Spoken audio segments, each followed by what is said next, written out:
நீங்கள் இந்த டிஷ்ஷை ஆந்திராவில் போய் சாப்பிட தேவையில்ல, வீட்டிலே சிம்பிளாக செஞ்சு சாப்பிட்லாம், சீக்கிரமாகவும் செஞ்சிடலாம். இப்போ ஒரு கடாயில் எண்ணெய் ஊற்றாமல் கடுகு, சீரகம், வெந்தயம், உளுந்து, தனியா, வரமிளகா போட்டு நல்லா வறுத்து எடுத்துக்கோங்க. கடாயில் கொஞ்சம் எண்ணெய் ஊற்றிட்டு கட்டி பெருங்காயம் போட்டு அதையும் வறுத்து எடுத்துக்கோங்க. இதெல்லாம் மிக்ஸி ஜாரில் போட்டு பவுடர் ஆக்கிக்கோங்க. இப்போ நல்லெண்ணெய் ஊற்றிட்டு புளிச்சக்கீரை நல்லா கழுவி வச்சுருக்கேன், கீரையும் போட்டு கீரை கலர் மாற வரைக்கும் கழுவிட்டே இருங்க. கீரை நல்லா கலர் மாறினோன்னா நல்லா மசிச்சுக்கோங்க, அப்படியே கரண்டியில் மசிச்சு எடுத்துக்கோங்க. இதில் கொஞ்சம் மஞ்சாத்தூள், கல் உப்பு, அரைச்சி வச்சுருக்க அந்த பவுடரை போட்டு நல்லா கலந்துகிட்டே இருங்க.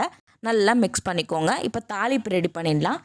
நல்லெண்ணெய் போட்டு கடுகு போட்டு கொஞ்சம் உளுந்து போட்டு கடலைப்பருப்பு போட்டு வரமிளகா போட்டு இடித்து வச்ச பூண்டை போட்டு நல்லா வறுத்துட்டு தாளிப்பு போட்டு நல்லா மிக்ஸ் பண்ணிவிட்டு அப்படியே சாதம் போட்டு சுட சுட சாதத்தில் நல்லா பிசைஞ்சு சாப்பிட்டா சூப்பராக இருக்கும். இந்த ரெசிபியோட பேர் தெரிஞ்சதுன்னா கீழே கமெண்ட் பண்ணுங்கள். லைக் பண்ணுங்கள். வச்ச பை.